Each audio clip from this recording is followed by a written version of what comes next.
Sebelum kita memulai diskusi pada sesi kedua, ya, saya memohon kembali kepada kawan-kawan untuk menjaga kondisi diskusi kita pada malam ini dengan cara memute sound kita agar kawan-kawan yang lain tidak terganggu mendengar diskusinya. Oke, sebelum kita memulai diskusi, mari kita dengar terlebih dahulu sedikit pemaparan dari sponsor kita pada malam hari ini. Yang pertama, sponsor kita adalah Diva Media.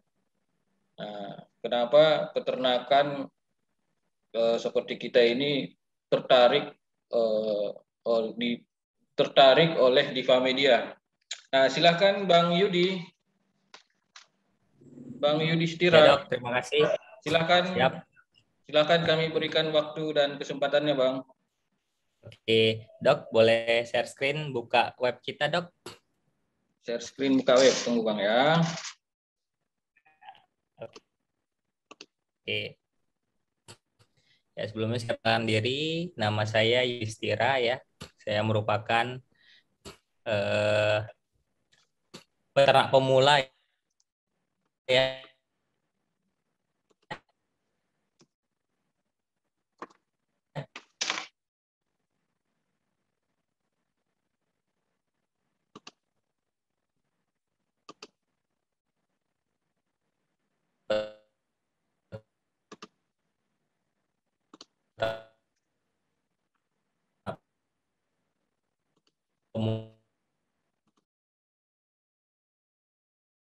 Halo Bang Yudi. Kalau share screen ya. Gimana Bang?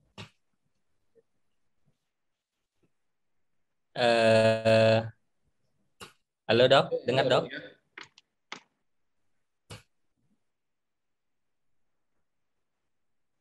Halo Bang Yudi. Ya, halo. Share screen dari sana gimana Bang Yudi?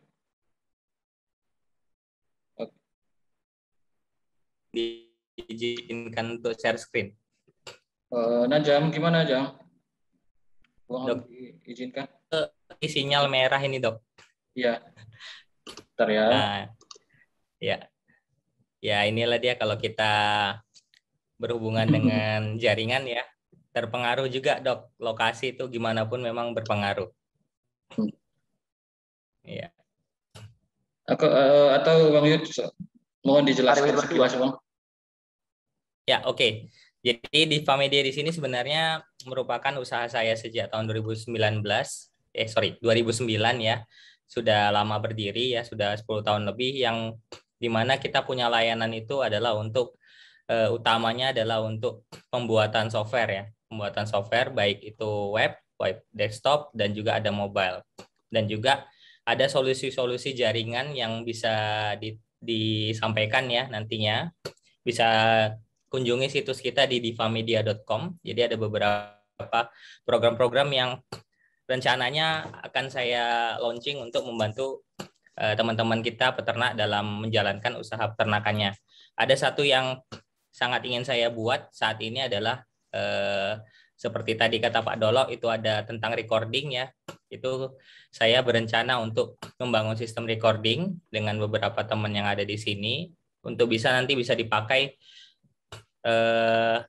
ke peternakan-peternakan yang ada khususnya di Sumatera Utara. Jadi kalau misalnya mau nanti yang di daerah luar Sumatera Utara mau pakai juga nanti bisa menghubungi kita Dok. Seperti itu. Ya. Mungkin itu saja Dok dari saya. Terima kasih atas kesempatan yang diberikan. Assalamualaikum warahmatullahi wabarakatuh. Waalaikumsalam warahmatullahi wabarakatuh. Sekilas memang saya sempat buka Diva Media itu. Diva Media adalah perusahaan yang bergerak di bidang IT ya, Bang. Bidang IT. Ya, benar, jadi Dok. Produknya itu apa aja, Bang? Jadi untuk saat ini yang sudah launch itu teman-teman kita peternak itu saya bisa bantu di point of sales ya. Mengelola penjualan peternakannya melalui sebuah sistem web base. Oke, Bang. Mungkin kita perlu banyak cakap-cakap lagi Bang terkait ini. Siap. Siap.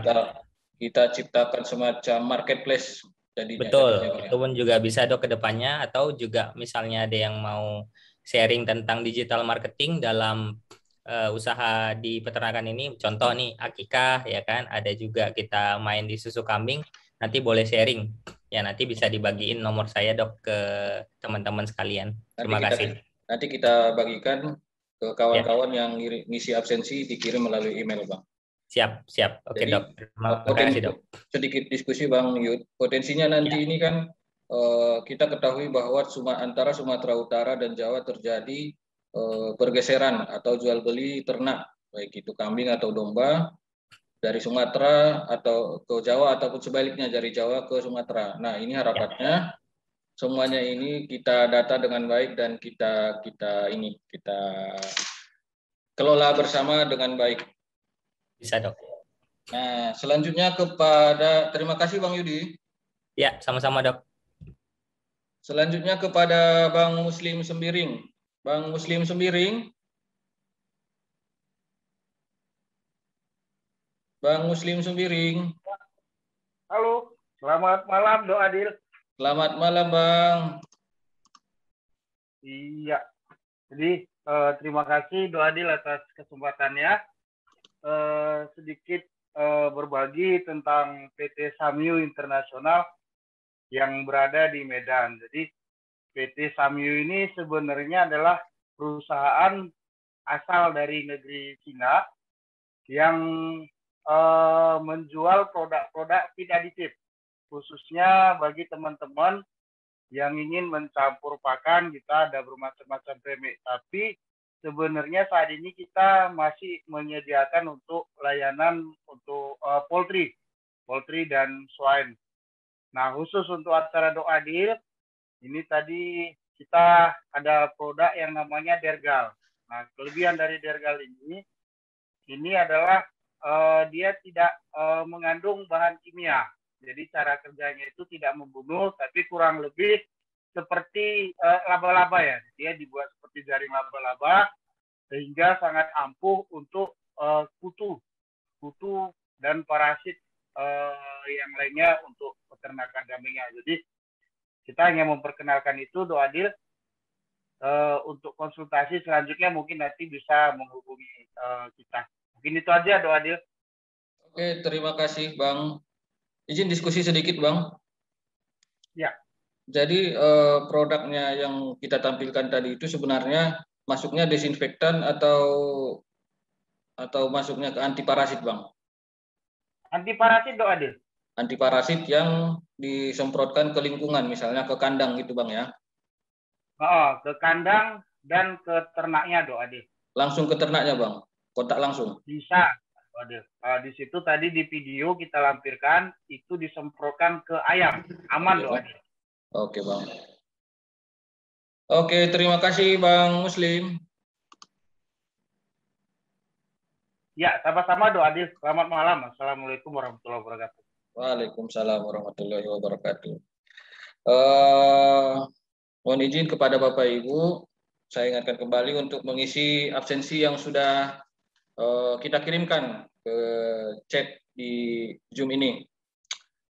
Nanti harapannya dengan mengisi absensi, kita evaluasi lagi cakap-cakap kita pada malam ini, kita perbaiki lagi untuk minggu selanjutnya atau pertemuan selanjutnya.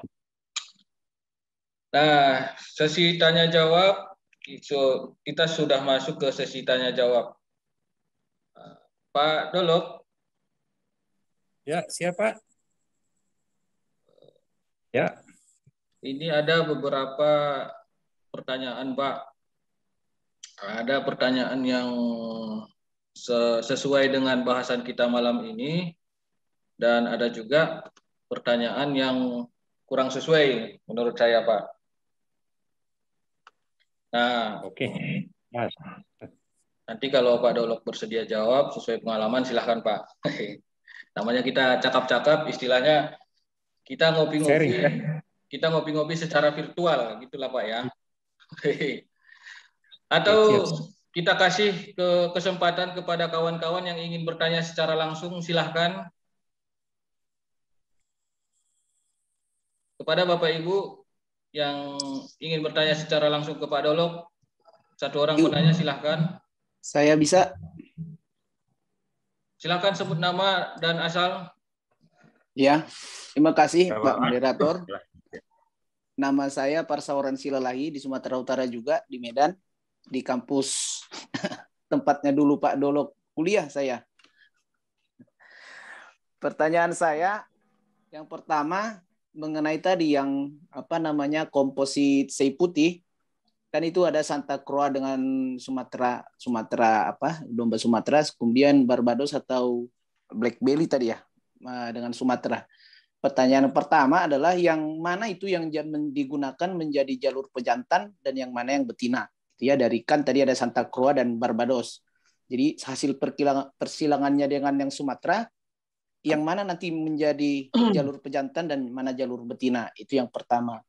Kemudian yang kedua adalah setelah berapa kali ini persilangan yang hasil turunan pertama dari persilangan itu, setelah berapa generasi, baru mereka disilangkan lagi yang Santa Croix Cross itu dengan Barbados Cross. Apakah begitu turunan pertama persilangannya Santa Croix dengan Cross itu dengan Barbados Cross itu langsung disilangkan turunan pertamanya untuk menghasilkan komposit sei putih, kemudian yang komposit sei putih ini yang diseleksi dan disebut menjadi komposit sei putih. Mungkin itu aja pertanyaan saya, Pak Moderator. Terima kasih.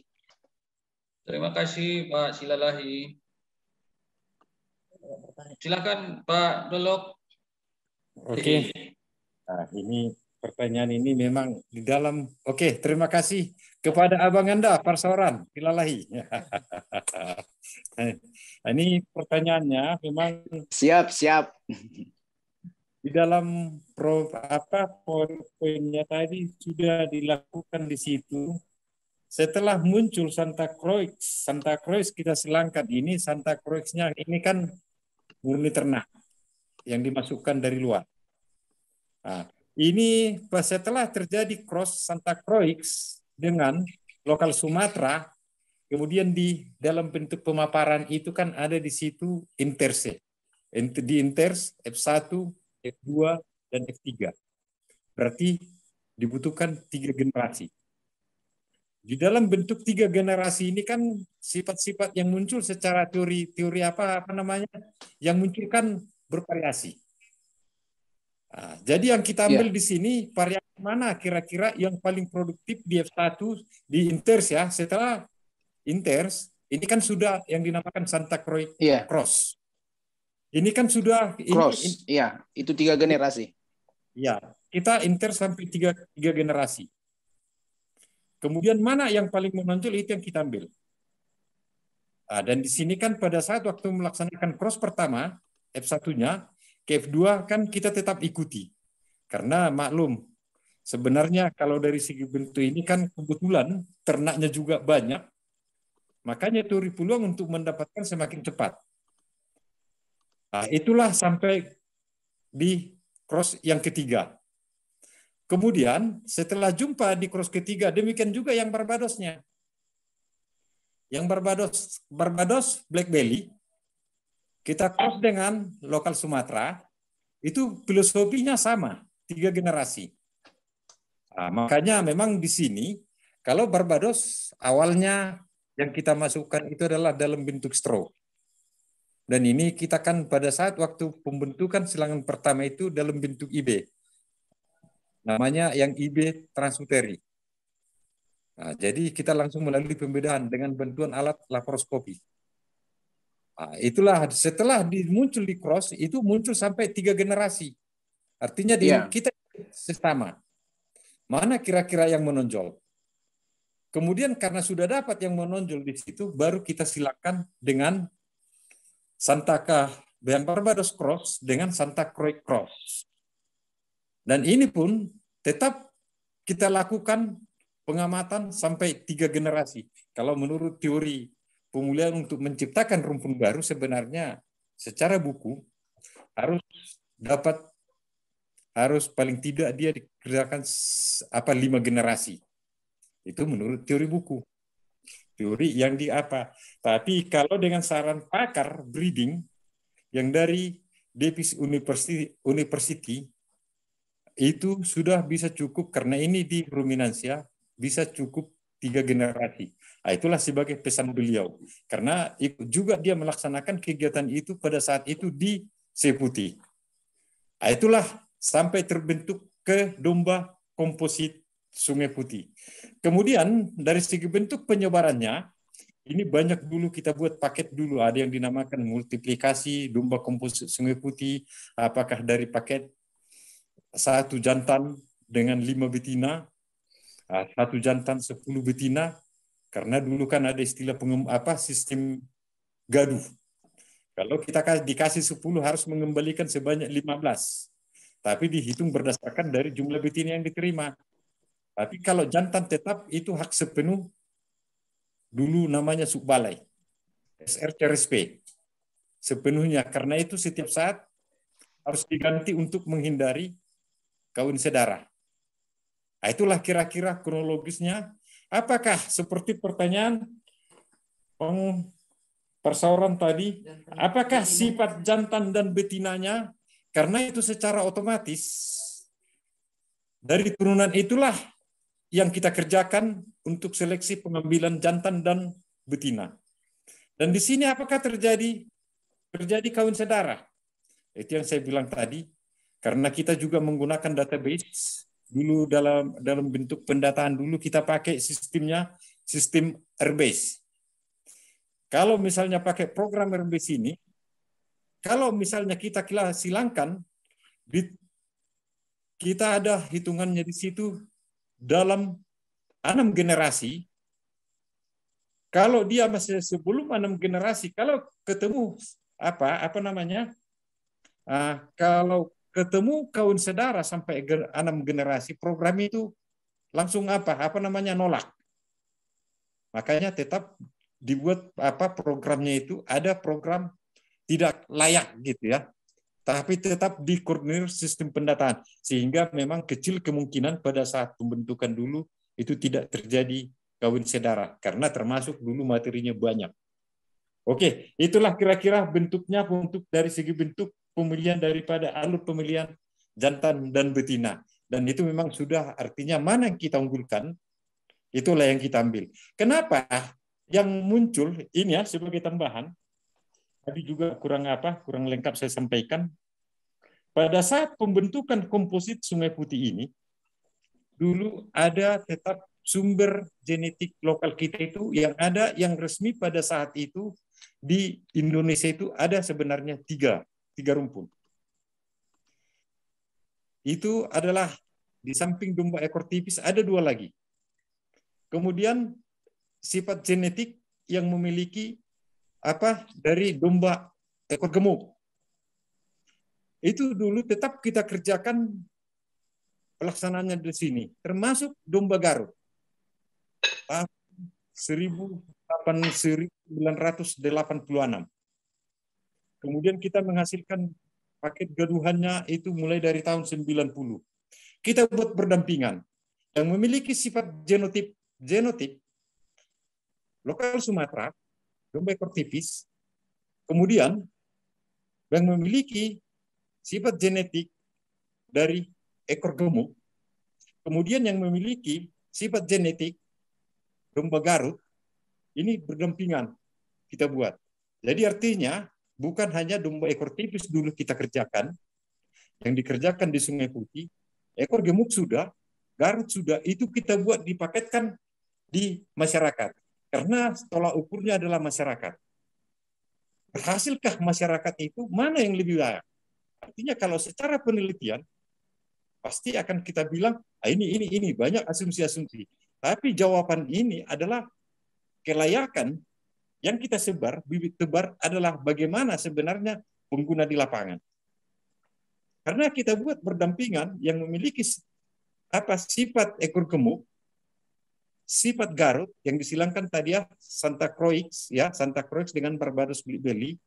Ternyata di lapangan itu di peternak menolak mengusulkan untuk diganti yang memiliki sifat ekor gemuk dan domba Garut. Artinya itu sudah ada. Kenapa menolak? Banyak alasannya. Termasuk dari sisi, pada dasarnya adalah dari sisi ekonomi. Sehingga domba Garut dulu, karena itu adalah jawaban masyarakat, artinya, dan itulah yang paling tepat. Artinya bukan kalangan peneliti yang menentukan apakah itu yang terbaik. Jadi yang terbaik itu adalah masyarakat, peternaklah yang menilai bahwa mutu kita itu, produk kita itu bagus apa tidak.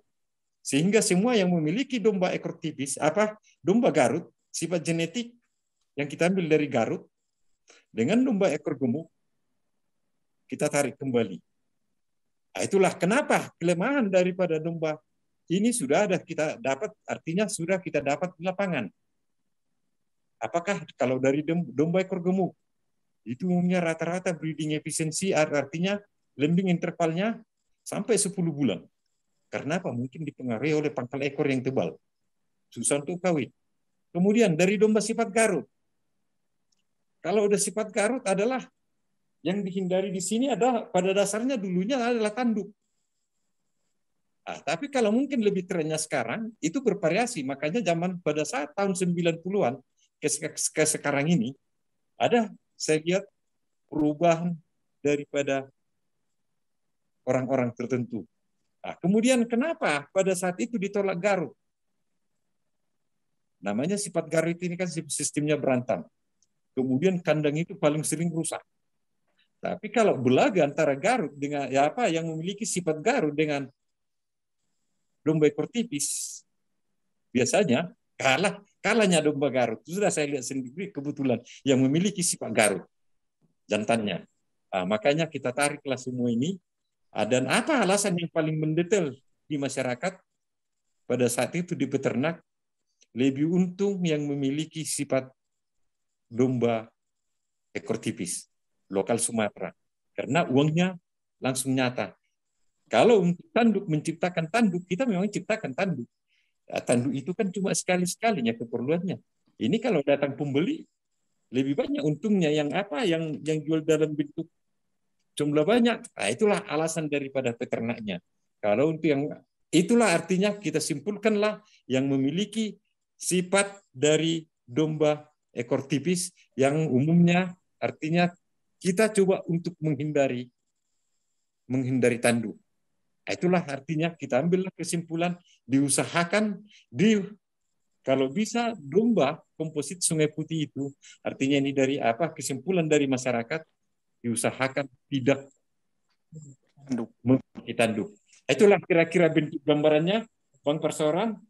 Kalau kurang jelas, bisa kita diskusi lagi kembali. Oke. Sip, sudah mantap. Mantap. Terima kasih, Pak Dolok. Pak Silalahi, mohon open kamera Pak, biar kelihatan wajahnya Pak. Aduh, nggak enak nggak pakai ini, biasa di rumah, jadi nggak layak untuk sedikit aja ya. Oke ya. Aduh, makasih ya. Soalnya, Pak, biar makasih kita Pak Moderator. Nanti, Pak. Oke Pak, terima kasih Pak. Kita lanjut Pak Dolok. Oke, silakan Pak.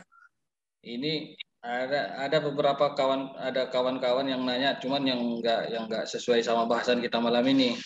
Tapi saya jawab mohon izin saya jawab langsung Pak ya. Oke, silakan. Bisa saya jawab. Ini dari Pak Darko Purwokerto.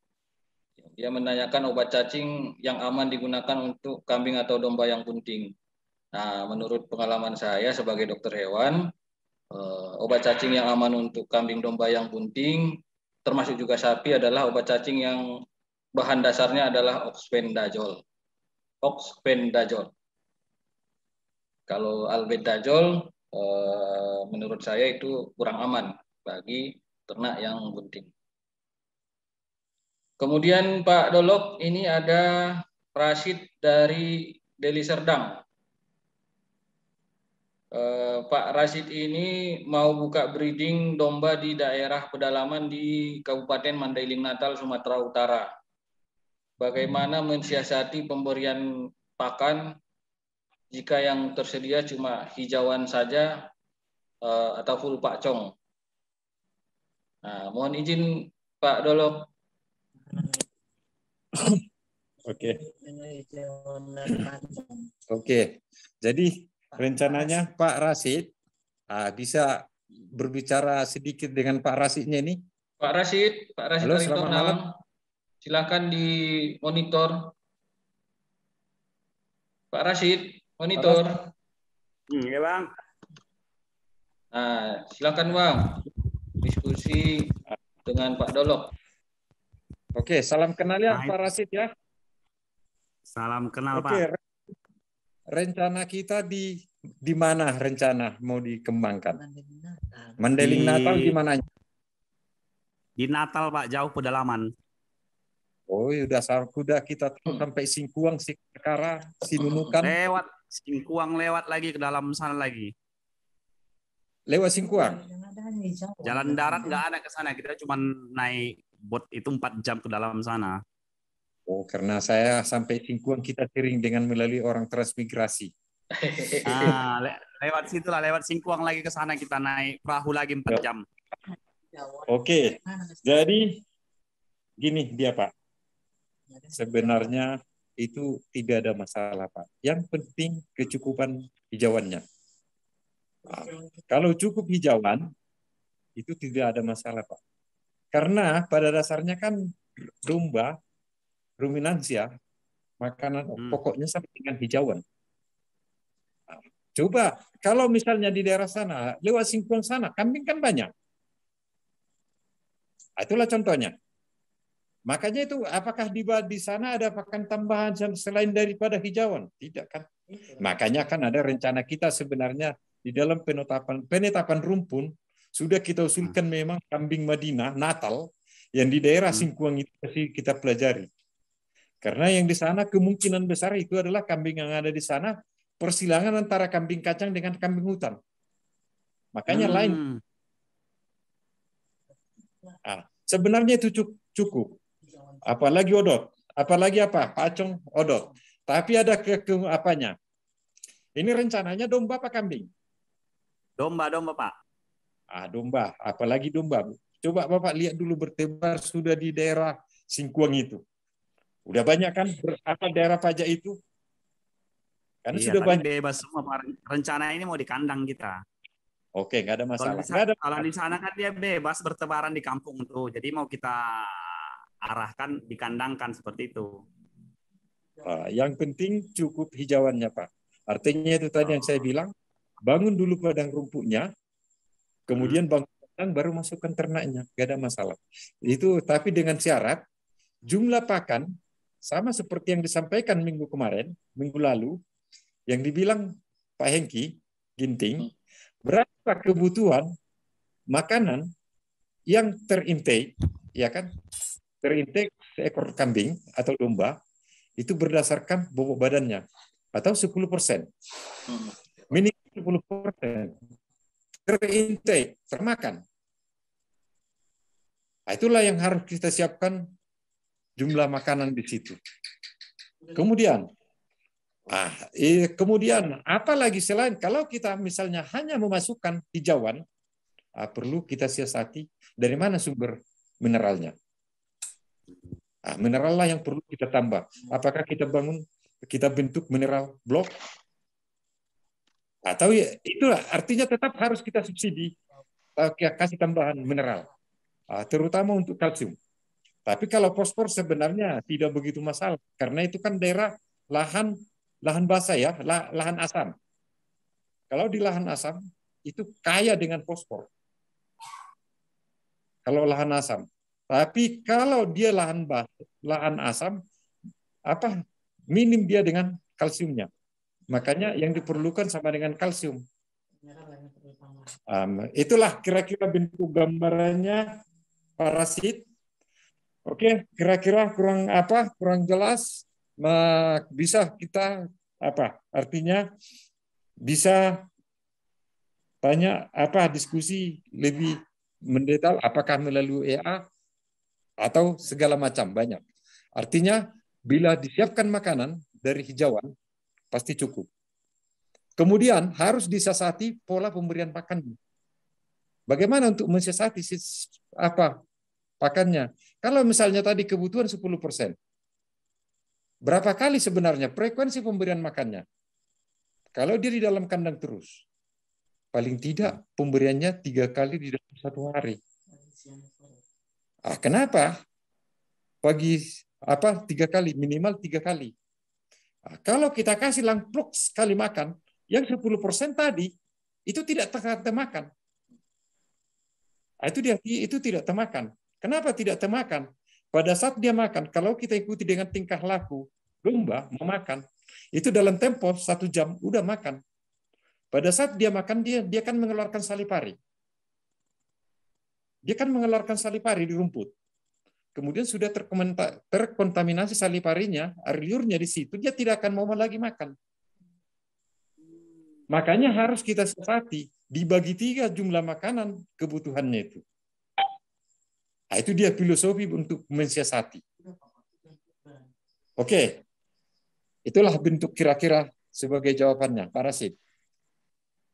Oke, terima kasih. Gimana Bang Rasid? Ya, jelas. Nah, Bang Rasid, minggu kemarin kita ada cakap-cakap yang keempat. Nah, yang keempat minggu lalu kita membahas tentang pakan. Nah, pertanyaan Abang ini sebenarnya sangat erat kaitannya dengan bahasan minggu lalu. Jadi, jika Abang ingin lebih detail lagi, silahkan buka YouTube kita, Bang. Buka YouTube kita yang sudah kita siapkan, dan di sana ada rekaman-rekaman semua cakap-cakap Saung Doka kita. Nama YouTube-nya Dokadil Institute. Nah, mohon di subscribe Bang ya. Ya, siap. Siap, terima kasih Bang. Yuk, terima kasih. Pak Dolok. Ya, siapa? Kita lanjut Pak. Oke, silakan.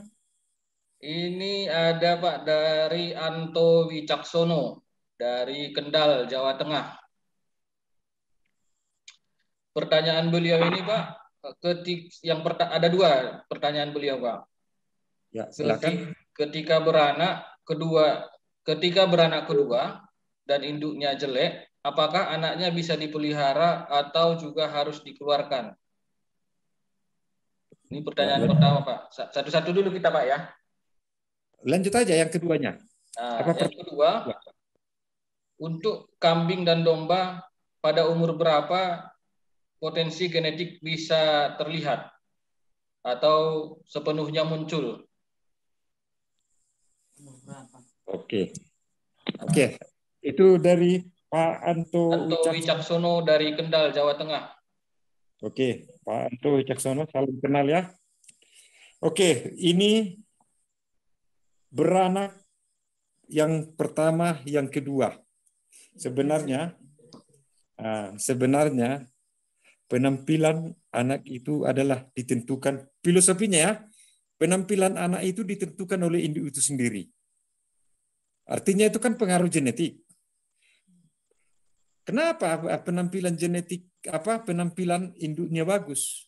Kita harus beranjak dulu ke manajemennya. Bagus enggak pemberian pakannya? Tersedia enggak dengan bahan makanan yang lain? Makanya itu harus kita pelajari dulu. Tapi kalau memang kecukupan makanan memang sudah tercukupi, kalau memang tetap beranak, yang sudah kedua muncul lagi, apakah anaknya? Artinya, kalau dari segi bentuk seleksi, kalau sudah induknya tidak bagus, ya seharusnya lebih tepatnya itu cocok untuk di-upcare, diganti. Itulah kira-kira untuk jawaban yang pertama. Oke, untuk yang kedua apa tadi? Lupa. Pada umur berapa potensi genetik sepenuhnya muncul? Oke, potensi genetik ini muncul biasanya itu kalau kita amati secara langsung, potensi genetik itu yang pertama saja pun sebenarnya sudah muncul. Tapi yang paling nyata setelah di anak kedua dan yang ketiga itulah paling menunjukkan produktivitas yang paling bagus. Anak ketiga. Nah, disitulah kita bisa untuk yang sebenarnya. Makanya sebenarnya yang pertama kan sebenarnya bentuk gambarannya pun secara kasat mata bisa kita lihat bagus apa tidak performanya. Yang penting kalau sudah didukung dengan lingkungannya. Artinya ketersediaan makanan. Oke, itu kira-kira sebagai jawaban ke sana. Oke, gimana Pak Anto Wicaksono? Mas Anto Wicaksono monitor. Mas Anto Wicaksono.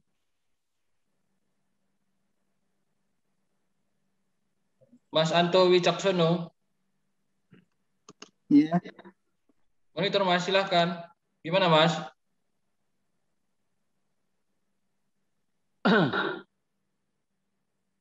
Mas Anto Wicaksono.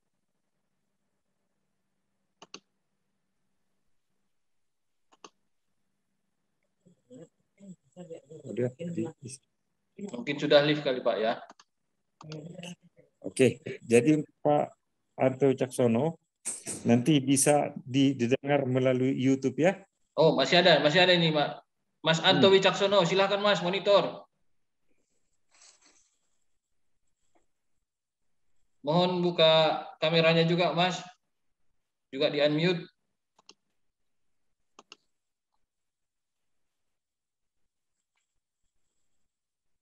Oke lah, kita lanjut Pak Dolok ya.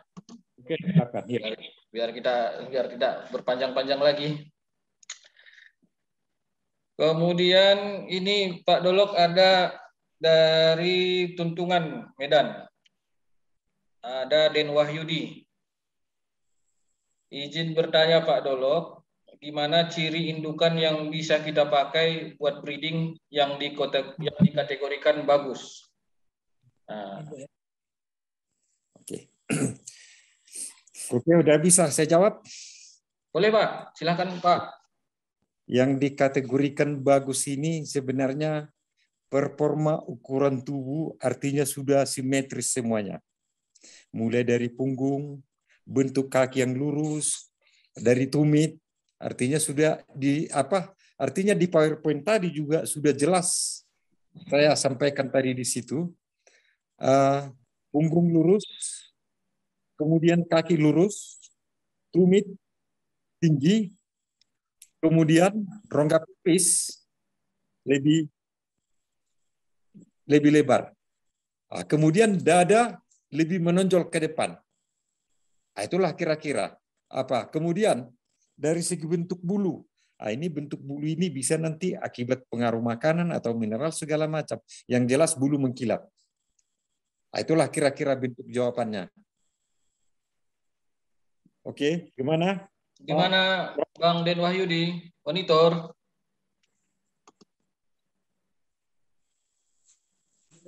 Bang Den Wahyudi dari Tuntungan Medan.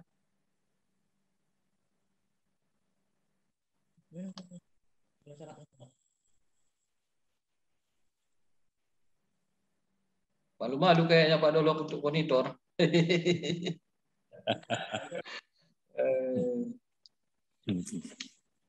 Terus kita lanjut Pak Dolok. Oke, siap. Nah, ini ada dari Didik Sihabul Milah. Asalnya dari mana ya ini ya? Ini beliau bertanya Pak, apakah kelebihan domba umbaran dibandingkan domba yang berada di kandang? Nah, ini Pak ya, masih kurang jelas kelebihannya di sisi mana ya. Kita langsung tanya aja sama Mas Didik. Mas Didik. Ya, siap Mas Bobi. Nah, saya Adil Mas, bukan Bobi. Bang Bobi. Oh, Mas Adil. Ya, siap. Tapi masih satu ini, masih satu itu Mas, satu jalur. Ya, biasanya saya WA sama Mas Bobi. Jadi gini ya. Mas Adil. Yang pertama kali saya breeding itu adalah ekor gemuk. Di situ pertama kali 3 tahun yang lalu itu perbedaan antara gini. Misalnya yang saya ambil itu domba umbaran. ternyata di situ banyak, waktu pertama kali saya breeding itu banyak yang meninggal, yang mati. Nah, ketika dokter sudah datang, sudah dikasih suntik, obat-obatan sudah dikasihkan semua, ternyata masalahnya itu adalah yang ada di makanan. Misalnya ada benang, ada apa namanya, ada plastik dan lain-lain. Nah, itu kan gimana ya caranya agar peternak yang lain itu tidak seperti saya waktu pertama kali dulu breeding seperti itu. Jadi ada kekurangannya itu memang kalau di umbaran itu ya makanannya antara plastik, makan makanan yang nggak bisa dicerna itu yang bikin peternak pemula itu rugi kayak gitu. Jadi untuk sekarang ini masih ada sekitar saya lebih ke EG, ekor gemuk. Jadi saya ambil dari sapu di sana hampir sekitar ada 300 ekor. Nah, sekarang saya fokus penambahan pakan ternak seperti hijauan dan lain-lain. Jadi saya bekerja sama dengan warga nantinya untuk meminimalisir apa namanya kos kandang itu. Misalnya kayak warga itu saya perbolehkan ambil rumput, pakan rumput di sana satu ikat, terus saya dibawakan satu ikat ke kandang seperti itu. Jadi warga pun dapat manfaatnya, lalu apa namanya saya juga dapat manfaatnya seperti itu. Mungkin itu saja ya yang itu. Mungkin pertanyaan saya yang tadi itu memang ada kekurangan antara domba umbaran atau domba yang ada di kandang. Emang seperti itu, Mas Pak Dolo sama Mas Adil. Izin Mas, ini asal kita dari mana Mas? Saya dari Gresik, Mas Adil. Gresik. Oh, ya. Salam kenal Mas. Hey. Siap. Nah, Pak Dolo. Oke. Salam kenal Pak Didi dari Gresik. Oke, siap, ini kelebihan umbaran dengan dikandangkan. Artinya, filosofinya semuanya sama. Ini filosofinya sama, tapi dengan syarat harus ikuti kaidah-kaidah untuk memelihara dombanya. Misalnya seperti umbaran. Makanya kan kalau Pak Didi tadi kan sudah cerita sampai 300 ekor. Ini 300 ekor. Artinya kalau 300 ekor ini bukannya sedikit ini. Kalau mungkin hanya 40 ekor ngapain di umbaran gitu ya. Tapi nggak ada apa-apa. Sebenarnya umbaran pun sebenarnya bagus. Bagaimana keunggulan dari umbaran ini, biaya pemeliharaan memang lebih sedikit ketimbang dikandangkan. Tapi risiko umbaran itu lebih tinggi. Nah, itu dia risiko lebih tinggi. Risikonya itu tadi yang sudah Pak Didi sampaikan, yang makan plastik lah, yang makan benang lah, yang tak bisa. Nah, itulah risikonya kalau di umbaran. Tapi memang ada sebenarnya bagaimana sebenarnya untuk menghindari yang makan plastik segala macam. Sebenarnya filosofinya itu berdasarkan tingkah laku. Itu kan berdasarkan tingkah laku. Kebutuhan daripada tingkah lakunya untuk memenuhi mineral yang ada di dalam tubuh dia sendiri, keperluan untuk tubuh dia sendiri. Tapi kalau sudah kita siapkan mineral di kandang, apakah dia dalam bentuk garam blok, mineral blok yang sudah kita bangun sendiri, kita buat sendiri, dalam bentuk sudah kita ciptakan sendiri. Banyak itu produk-produk yang sumber mineralnya yang banyak. Kita buat dalam bentuk blok. Apa saja sebagai untuk menyusunnya, pengikatnya apa?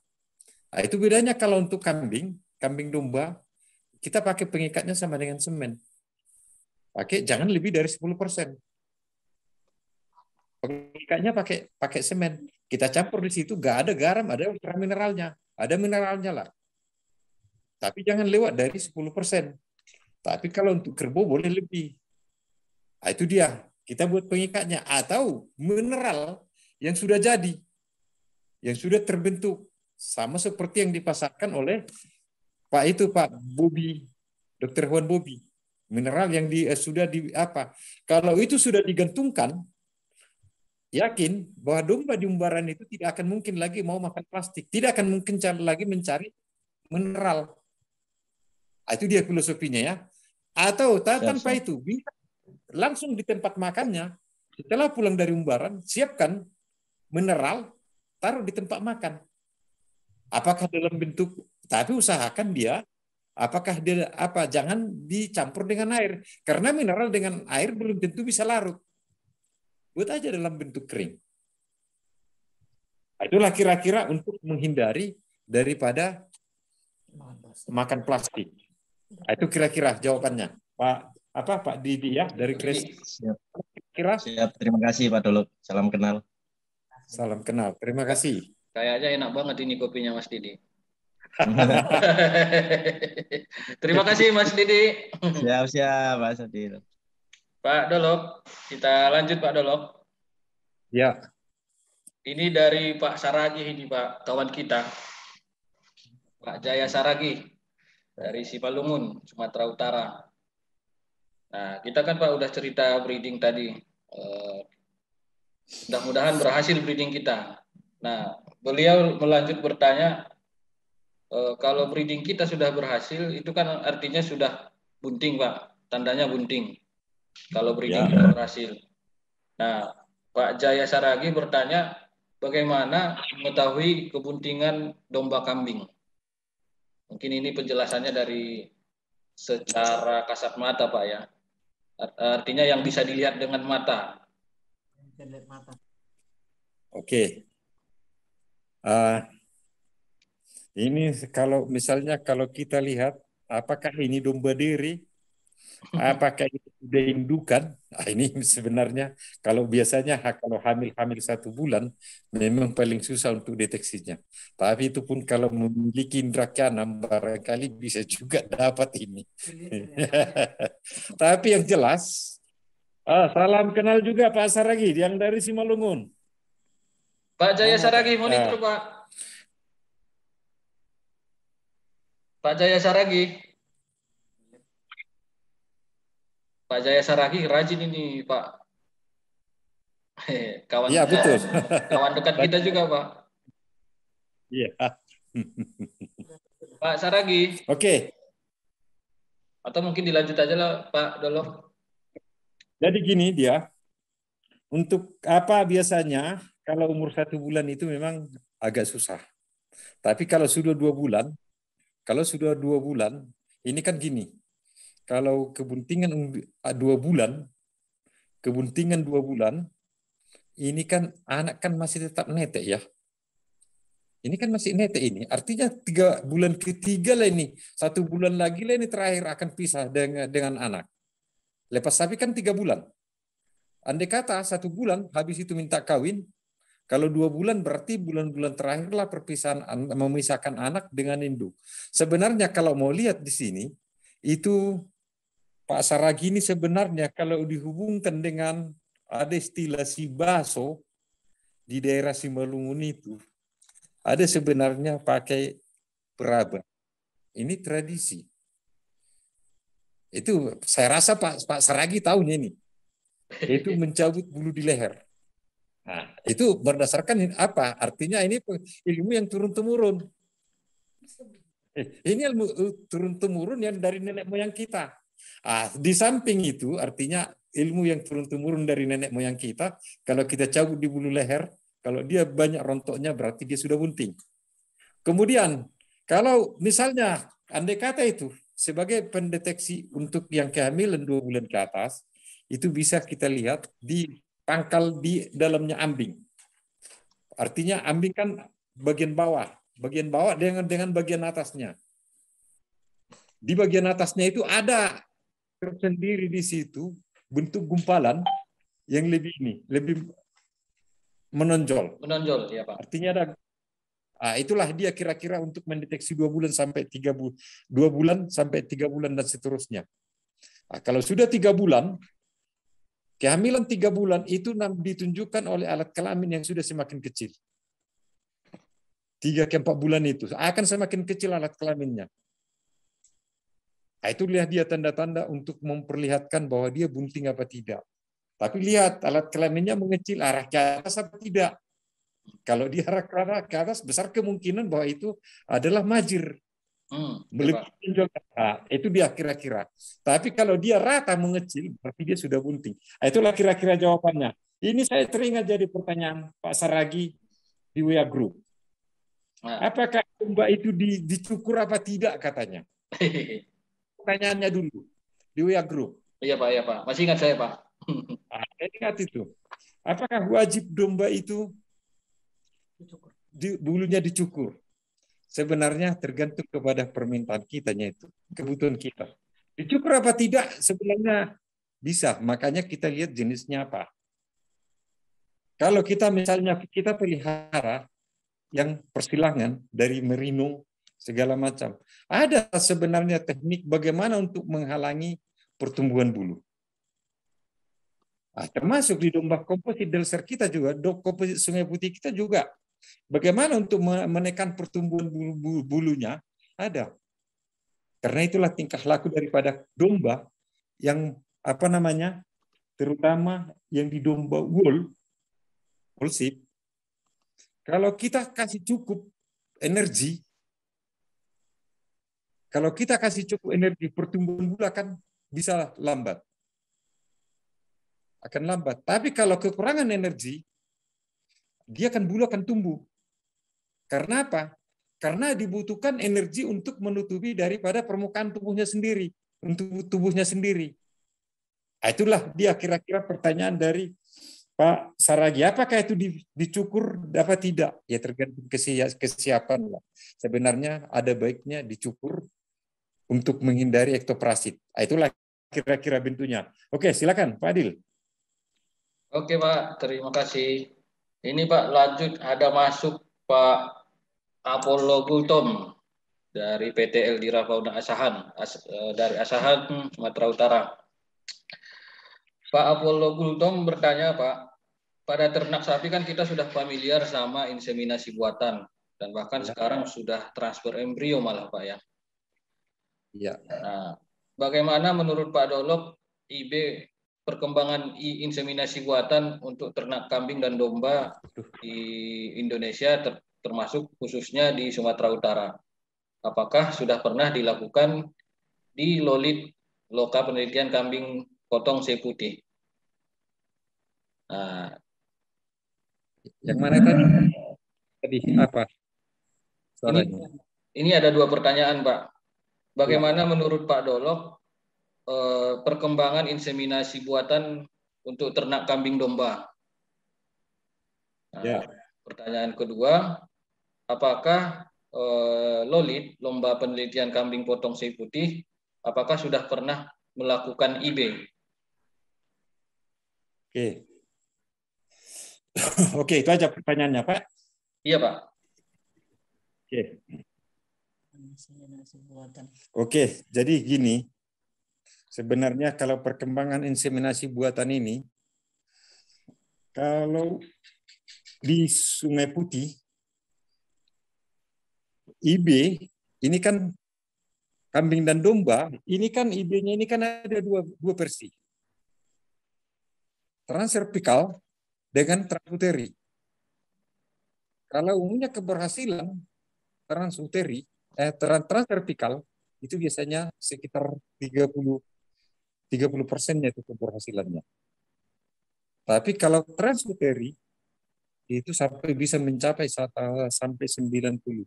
Nah, makanya kalau di Sungai Putih pelaksanaan IB ini yang jelas itu sudah pernah dikerjakan, itu pembentukan Barbados Black Belly dengan IB laparoskopi dengan transuteri. Ya, transuteri. Sistem pembedahan. Nah, kemudian apakah di Lolit itu sudah pernah melaksanakan? Ya, memang di Lolit lah pada saat itu melaksanakan IB transuterinya. Nah, kemudian ada lagi tambahan. Di Lolit inilah sudah pernah juga melakukan embrio transfer. Oh, sudah pernah juga, Pak? Sudah pernah juga. Yaitu embrio transfer pada saat itu adalah kambing bur.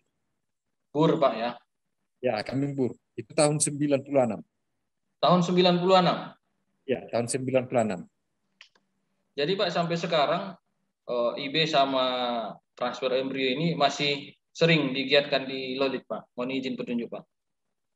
Karena transfer embrio dengan IBI ini kan termasuk biayanya besar.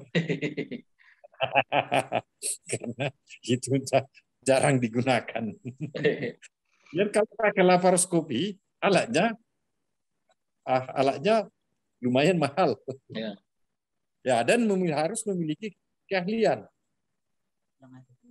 Ya, Iya, Pak. itu keahlian. Kebetulan dulu saya waktu IB laparoskopi transuteri dulu saya kan kebetulan dapat waktu saya ketika di Malaysia itu ajanya. Malaysia University. Iya, Pak. Dengan bimbingan kawan-kawan. Oke. Gimana Pak Apollo Gultom? Monitor, Pak. Oke. Iya, emang itu selama ini memang jadi pertanyaan bagi saya, cuma belum sempat nanya kemana ke teman-teman pada belum ada yang ngasih informasi yang lebih ini ya. Karena emang agak sulit ya dibanding sapi katanya waktu masuk gannya itu. Jadi itu bisa kita pelajari ya. Biar maksudnya sih kalau di sapi kita lihat kan cukup berhasil lah sekarang kita lihat dengan ide ini ya. Artinya menghemat stok jantan kita juga kalau mungkin kekurangan kan bisa kita lakukan dengan IB gitu ya. Iya, Pak. Atau juga bisa kita dapatkan breed-breed yang terbaru dari balai inseminasi buatan kalau ada kita bisa lakukan juga bisa mendapatkan lebih variasi lagi breed yang kita dapatkan gitu. Itu saja sih. Cuma memang saya dengar agak sulit katanya, agak sulit ya. Itu barangkali ya. Kalau pengalaman pribadi saya memang Pak Apollo, Pak Gultom, memang sapi lebih mudah lah Pak kalau IB-nya sama transfer embrionya dibandingkan domba kambing. Ya. Tapi layak untuk kita coba juga Pak. Nah, alhamdulillah Pak, sekitar seminggu yang lalu saya dihubungi, kita ada komunikasi dengan Dinas Provinsi Sumatera Utara dengan Kak Dr. Yusra, Angkatan 23 Pak Gultom. Beliau menelepon untuk menindaklanjuti terkait IB pada domba kambing. Mungkin berarti ada rencana juga Pak ya? Ada rencana Pak. Ini ya. Dan saya pribadi pun Pak sedang menyusun tim dan menyusun strategi terkait pelaksanaan IB dan kambing ini Pak Gultom. Atau bisa aja nanti pelaksanaannya di Asahan atau di Medan, nanti kita lihat situasinya Pak. Dan mohon petunjuk nanti dari Pak Dolok juga Pak, bimbingannya Pak Dolok.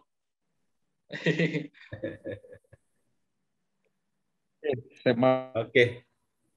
Dan sedikit informasi, Pak Apollo Gultom merupakan salah satu calon narasumber kita mungkin 2 atau 3 minggu lagi Pak Gultom ya. Nanti saya datang ke kantor Pak untuk teknisnya nanti Pak. Mohon izin Pak Apollo Gultom. Oke. Nanti Pak izin Pak Apollo Gultom saya kasih sedikit bocoran. Nanti Pak Apollo Gultom akan membahas tentang pengelolaan peternakan kambing yang dengan skala perusahaan. Nah, alhamdulillah perusahaan yang dikelola oleh Pak Gultom sudah sering melakukan ekspor ke Malaysia. Terima kasih Pak Apollo Gultom. Ya, makasih. Terima kasih Pak. Nah, selanjutnya Pak Dolok. Ya, siap. Nah, ada satu lagi pertanyaan menarik ini Pak. Dari Yudi Antoni dari Batubara Pak. Nah, ini kan kita tahu bahwa Yudi Antoni dari Batubara. Ya. Kita tahu kan Pak kalau Merino sama ataupun Dorper itu kan punya bobot badan yang lebih tinggi dan juga karkas yang lebih tinggi daripada yang lainnya, rata-rata gitulah Pak. Nah, dia bertanya terkait kebijakan Pak ini. kenapa bukan merino atau dorper saja yang dikembangkan di lolit sei putih, Pak? Petunjuk Pak Dolok. Sebenarnya yang menjawab ini sebenarnya saya tidak ada, sebenarnya nggak bisa. Artinya tidak ada wewenang saya untuk menjawab ini ya. Tapi sebagai tambahan, kenapa merino tidak bisa dikembangkan? Artinya tidak ada kontak dengan merino. Karena gini dia, Fadil. Ya, Pak. Merino itu kan domba wool. Ya, Pak. Domba wool. Kalau kita tahu merino, domba wool di luar negeri, produknya itu kan artinya produk itu kan tidak laku. Artinya apa namanya? Kalau di luar negeri itu kan dagingnya kan tidak begitu seharga dengan tipe dagingnya kan. Yang biasanya, Pak, ya. Ya, dan sudah diikuti dengan analisa mutu daging.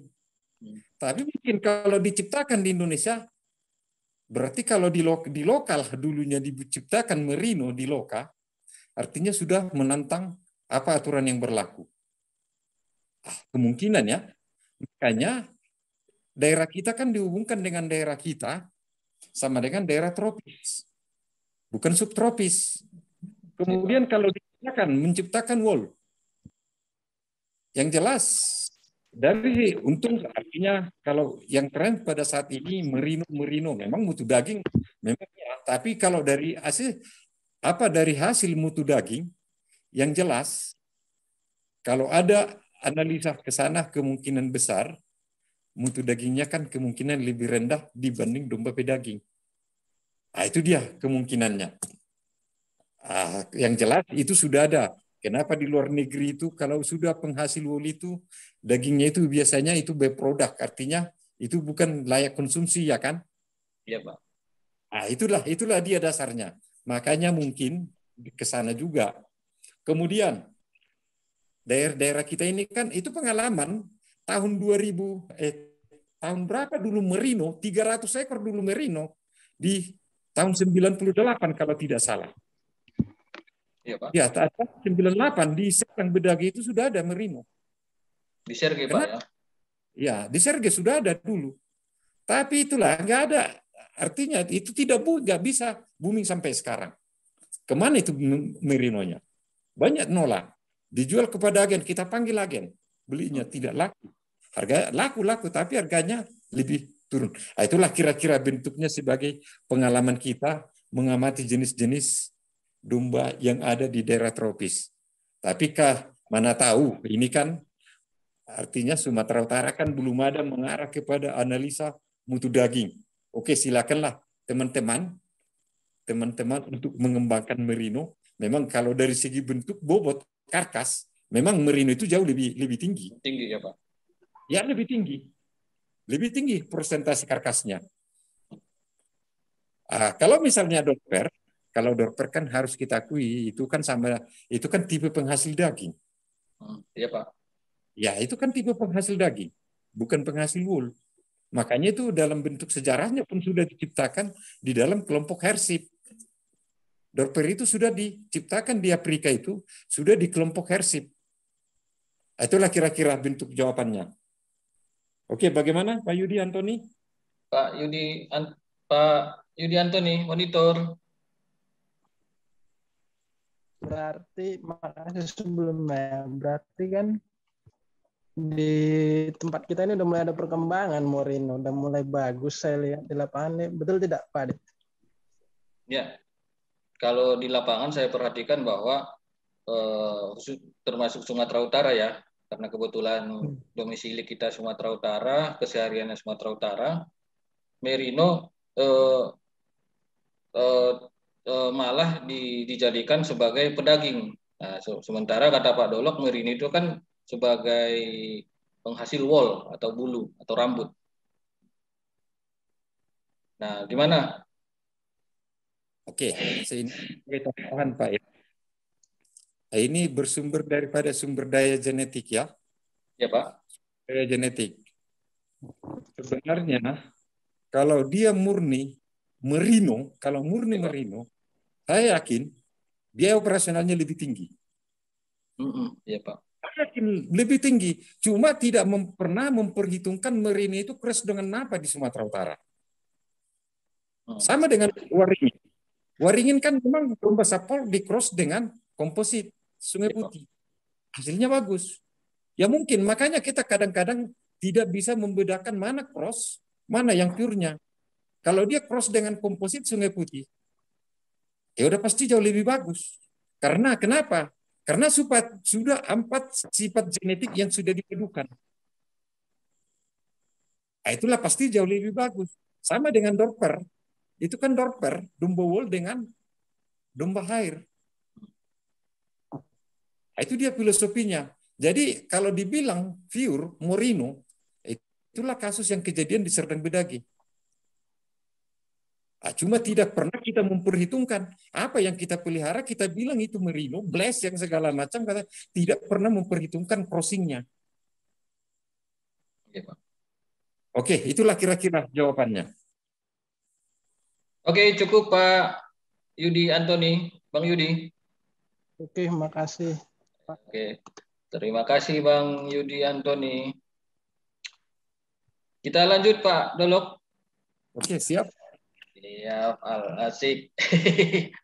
Saya salut sama semangatnya Pak Dolok ini. Aduh, ini Pak, ada pertanyaan yang cukup menarik ini Pak, dari Ahmad Baihaqi dari Simalungun.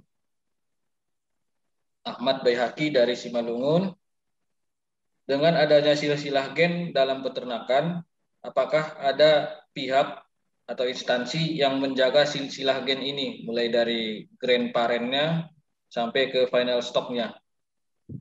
Ini malah dibawa ke ayam ini Pak. Karena menurut dia masih banyak yang tidak menjaga alur gennya gitu Pak. Oke, ini sebenarnya kalau diperlukan silsilah ke alur gen, artinya ini sama sebenarnya sudah termasuk kalangan pembibit lain ya. Tapi model untuk kita pembibit sebenarnya belum adalah, artinya belum adalah untuk ininya. Sebenarnya, apakah jadi pembibit apa tidak? Sebenarnya peternak itu pun sebenarnya udah bisa jadi pembibit. Gak ada masalah. Tapi soal alur gen ini, yang penting dihindari kawin sedara itu saja. Artinya tergantung penalaran kitanya semua ini. Yang penting dihindari kawin sedara. Tadi kan saya bilang, kalau kawin sedara, sekali melakukan kawin sedara akan menurunkan produksi sebesar 3%. 3%. Ya, Pak. Itu menurut pengamatan dan hasil pakar breeding dari Davis University, Eric Brepot. Nah, itulah kira-kira bentuk gambarannya. Jadi kalau silsilah saya rasa kalau sampai ke sana harus ada diperlukanlah khusus untuk pembibit lah ini, penyedia pejantan unggul lah ini, induk unggul. Nah, misalnya kayak Dorper ini sebenarnya perlu juga sebenarnya dilakukan pembibitannya di Sumatera Utara gitu, dikembangkan. Pemuliaannya Pak ya? Ya, pemuliaannya. Oke, itulah kira-kira bentuk apanya sebagai jawabannya. Oke, gimana Pak Ahmad? Ya, oke Pak, terima kasih Pak. Berarti bentuk solusinya kayak kita buat pemuliaannya gitu ya Pak? Ya, betul. Oke Pak, terima kasih Pak. Oke, sama-sama. Oke Pak. Oke Bang Ahmad Baihaqi. Kita lanjut Pak Dolok. Ini ada sekitar 3 lagi nih Pak. Ini dari Mas Hendrik dari Bondowoso, Jawa Timur. Adakah perlakuan khusus menjelang kelahiran? Supaya anak domba lahir selamat, gitu Pak. Oke, itu aja Pak. Oke, biar agak ini simpel sederhana aja. Apa artinya simpel aja ya? Ini perlakuannya sebenarnya proses untuk menanti kelahiran. sebenarnya itu memang artinya di buku juga sudah ada itu. Pisahkan dia dari induk atau pejantan. Artinya kan dia kan dibuat kamar khusus. Kemudian siapkan tempatnya. Tempatnya itu artinya konstruksi kandang itu harus betul-betul yang rapi. Jangan sampai nanti anak lahir kakinya masuk ke lantai. Nah, itu artinya itulah penanganan yang harus diperhatikan. Namanya mau melahirkan biasanya ada penanganan khusus lah tersendiri. Artinya kita sendiri pun dah tahunya sebenarnya itu. Oke, kira-kira gimana? Kira-kira? Mas Hendrik dari Bondowoso, silahkan review lagi video-video kita di channel YouTube karena menurut saya di sana sudah ada jawabannya, baik itu dari episode pertama, kedua, ketiga sampai keempat. Nah, sekarang malam ini kita episode kelima, alhamdulillah.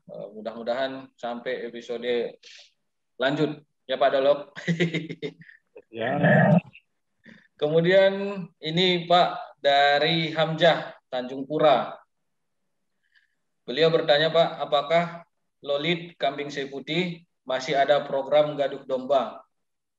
Atau mungkin ada penyediaan atau mungkin ada menyediakan bibit atau indukan atau jantan untuk breeding. Nah, mohon petunjuk Pak Dolok. Oke. Jadi untuk penyediaan gaduh domba ini kan kebijakan. Artinya kebetulan kita kan sudah purna bakti. Kita sudah purna bakti. Apakah itu apa tidak bisa dikunjungi langsung ke Lolit, Pak. Website Lolit Kambing. Kemudian kalau sebagai ini, kalau untuk pejantan itu pun bisa bermohon dengan surat permohonan untuk mendapatkan pejantan, tetap diladeni. Oke, itulah kira-kira bentuk jawabannya. Di mana Bang Hamzah? Sudah jelas, Om Adil. Mantap. Terima kasih. Jadi jawabannya silahkan datang ke Lolit, Bang. Siap. Penelitian kambing di Sei Putih. Kalau menurut saya namanya instansi pemerintah, apalagi Kementerian Pertanian, pintu terbuka lebar untuk masyarakat, apalagi masyarakat peternak kayak kita, Bang. Oke, Bang. Terima kasih, Bang. Terima kasih, Bang. Kemudian Pak Dolok, pertanyaan terakhir ini Pak, dari Karjes, alamat Sunggal Diski. Pak Dolok, apa ciri-ciri domba dere yang sedang hamil dan majir? Induk domba saya lama untuk beranak, sedangkan yang saya tahu 1 tahun 2 kali beranak. Karena apa biasanya domba tersebut lama beranak? Apakah karena pakan atau perawatan? Atau kita monitor aja langsung Pak Dolok ya, biar agak jelas. Oke, ya. Pak Karjes, monitor Pak Karjes, silakan. Pak Karjes, silakan di unmute. Silakan di unmute Bang. Di kiri bawah.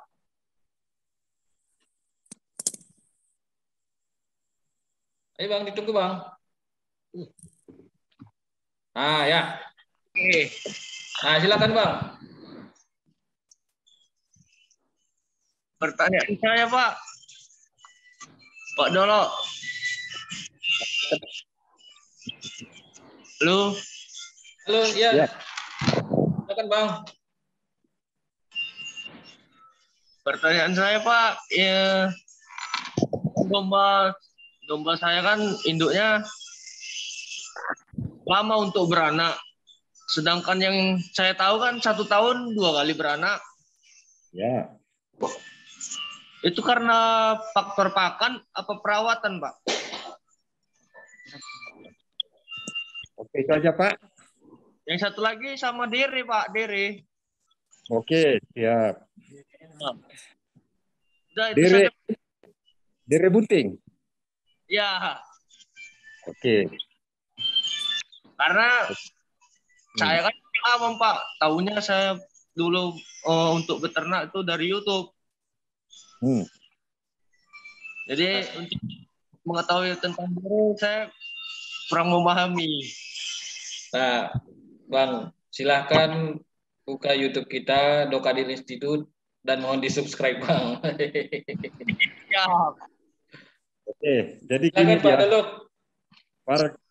Terus ada lagi? Gimana, Bang? Matiin loh. Ada lagi pertanyaan? Ada lagi, Bang? Udah cukup? Udah cukup, itu aja, Pak. Hah?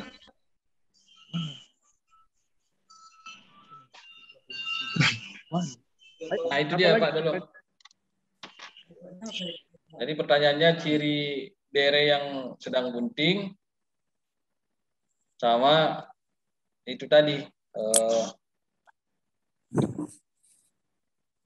Oke, Ya. jadi gini.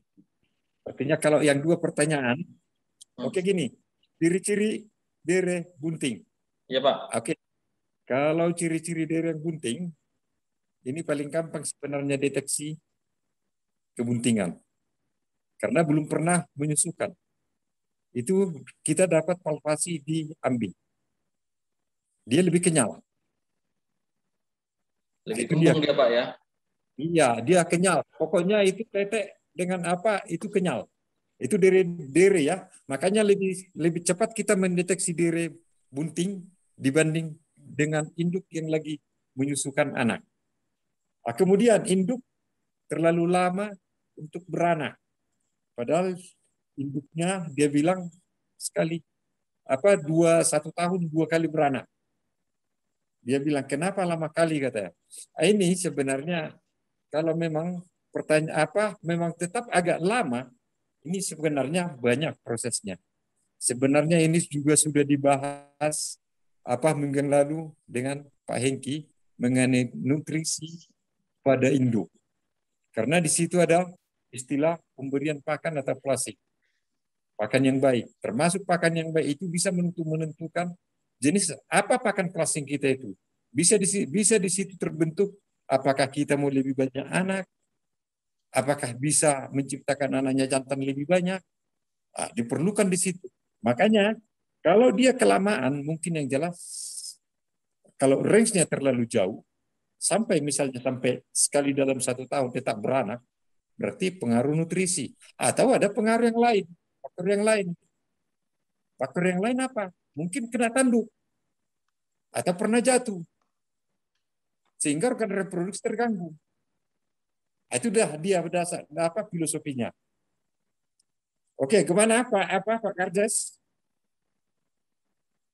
Gimana Bang Karjas? Sudah jelas, sangat jelas Pak. Terima kasih kepada Pak Dolo. Pak Karjas dari mana kita Bang? Ya Pak. Dari mana asal kita Bang? Dari Medan Pak. Medan. Oh. Salam kenal Bang. Ya Pak. Salam kenal Pak. Oke, salam kenal Pak Karjas. Assalamualaikum. Waalaikumsalam. Salam. Oke Pak Dolok, tak terasa lewat jam 10 lewat 17. Padahal kesepakatan kita jam 10 pas. Cuman melihat antusiasme kawan-kawan mengikuti Zoom, saat pertanyaannya saya tanyakan aja terus Pak. Oke, mungkin sesi kedua, sesi tanya jawab cukup sekian Pak Dolok ya. Oke.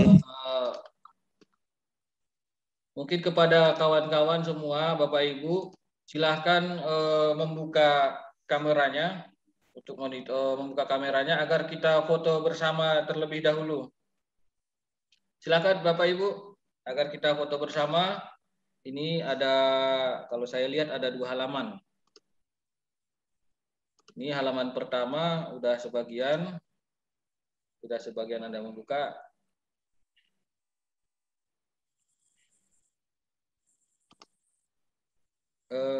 Ayo Bapak Ibu.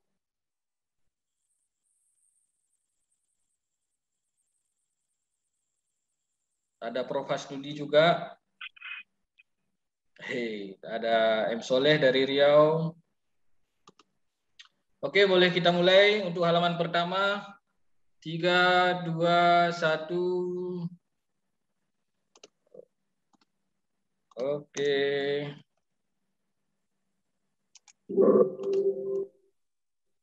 Untuk halaman kedua. 3, 2, 1.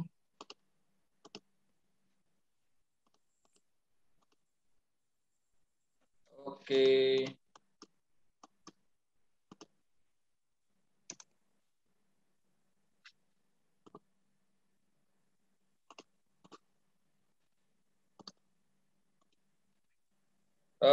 Sekedar informasi, cakap-cakap kita ini akan diberikan door prize. Kita ada door prize dari PT Samyu Internasional.